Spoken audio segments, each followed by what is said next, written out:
Hey guys, so I thought before I would put this thing back together, it's a little disheveled right now, I would just share a little bit about how this thing's constructed. So this is number 4 evaporator. I've had 3 before this and they have improved every time. The first one I get a delta T of about at 120 watts.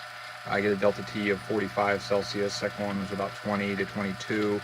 Third one I hit 10.5, but I've had problems with flux. That's due to the fact that I have a heater core up here that fits like an 87 Ford Aerostar. But the head on it is brass, and although you can braze to brass, it's pretty thin, and I knew I was going to end up having trouble, so I ended up doing a lot of the work in solder, and I used this really great flux. Works wonders, but it's extremely corrosive and you need to clean it up, and it gets inside the lines. So I found that I really need to keep that thing cleaned out with acetone, because what happens is the methanol, I think, is cleaning the lines, and whenever the liquid drains back down here to the evaporator, the methanol evaporates away and it leaves the flux. And I've cut apart the last 2 of these devices, and found some corrosion inside. So I think that's probably part of my problem, and I have declined performance over time. So I'm getting ready to wrap this thing up. I'm going to put some insulation on these lines. I have some fluffy insulation that I wrap this whole thing with. But you just see I have the heater plate down there, aluminum plate, 3 of these 40-watt cartridge heaters that Nate gave me, which is awesome. I have a block of aluminum that's cut out there just to kind of prevent any heat loss outside of that, and then the whole thing, like I said, is wrapped up.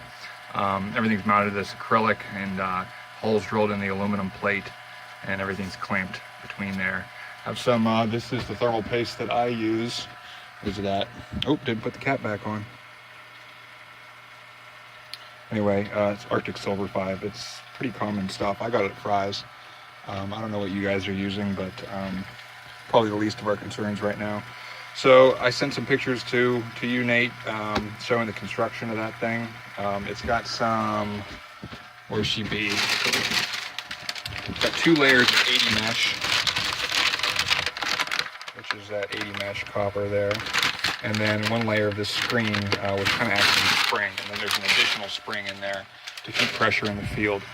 So running a 3/8 line on my my vapor line up into my head.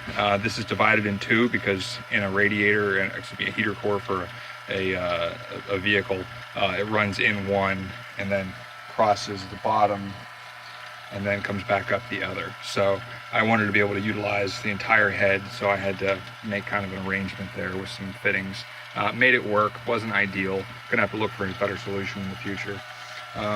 Then originally I had a 5/16 return line. I've since gone to 3/16 and found out that you can pinch this thing down to almost nothing, and with the low mass flow rate through there, it doesn't really seem to affect the performance, and in some cases it may actually increase it. So 3/16 line that runs into the evaporator, runs across the entire length, and then discharges very shallowly right into the field in the back left corner, and then the vapor line just comes out in the front right here.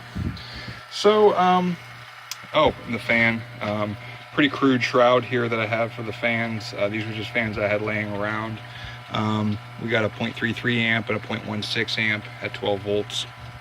I've since gotten 1 large 0.72 amp fan that I'm going to try eventually, but I'm going to start with these because this is what I've been using, that just pulls air across it. Controls and everything, it's pretty crude. This is my heater setup right here. Anyway, I can adjust the voltage to maintain constant wattage output. Don't know how accurate this is. It is shunt based. Where's it at? Anyway, so I can handle a lot of current through that thing. We also have our dryer system here. I actually did a public video on that. Works fairly well to pull a vacuum through. It pulls out a lot of the methanol. Some does make it through to the vacuum pump. That's why I use 2 vacuum pumps.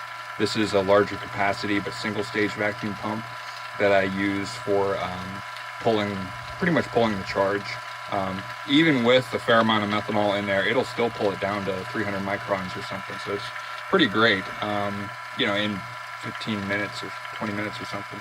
And then I switch over to my two-stage vacuum pump that I've beat the shit out of over the years. It's the only vacuum pump I'd ever owned, and didn't change the oil for the longest time. I mean, I took it apart here earlier this summer, and it was just rusty, and I can't believe it still works. But it'll pull down to, you know, 35 microns or something. So if my gauge is accurate.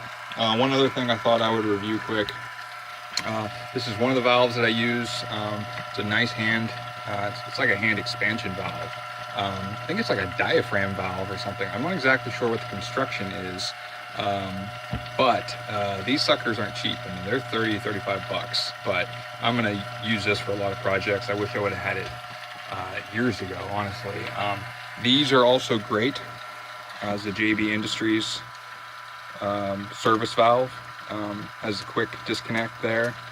Little rubber O-ring. If you get one of these or more of these, get some extra O-rings for them. They're a pain in the ass to change sometimes, but works great. You back it the whole way out to close it and turn it the whole way in to open it.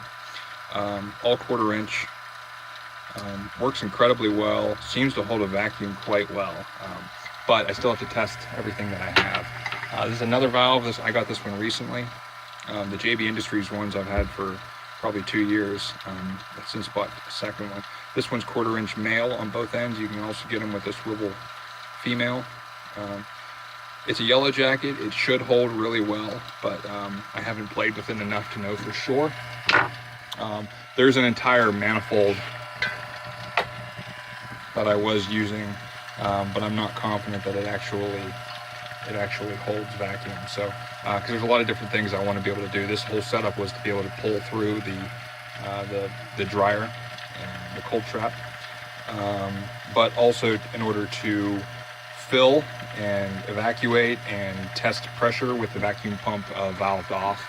So I need to return to that, but right now what I'm doing is a pretty reliable method of just using one good valve that I know holds really well.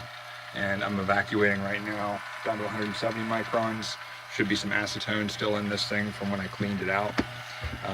And then what I'll do is I'll valve this off and then remove my cap and use my patent pending filler system.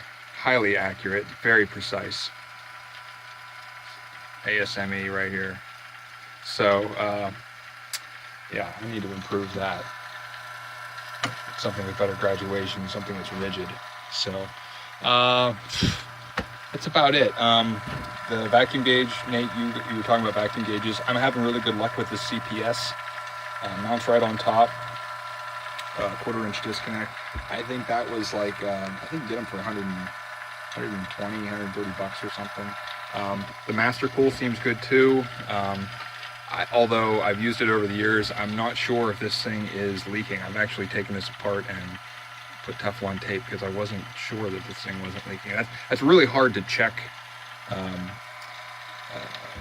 vacuum leaks on devices when you're pretty sure the gauge itself leaks. So I got that CPS. It seems to be working pretty well, and it seems like it holds really well, but I got to do more of this test, and all I really want to do tonight is just to do one run on this evaporator and see how it goes. Other thing, Zoom box. I did a couple of reviews online with this. They're actually posted on the company's main page, which is kind of funny because I'm a little critical of the thing. The device itself works really well. I have 8 input channels. I just use K-type thermocouples. But I think you can do some thermistors in there. I have some pressure transducers that I wired up. It's got these ADC inputs. I have those running on my fridge, and there's videos and stuff on that. But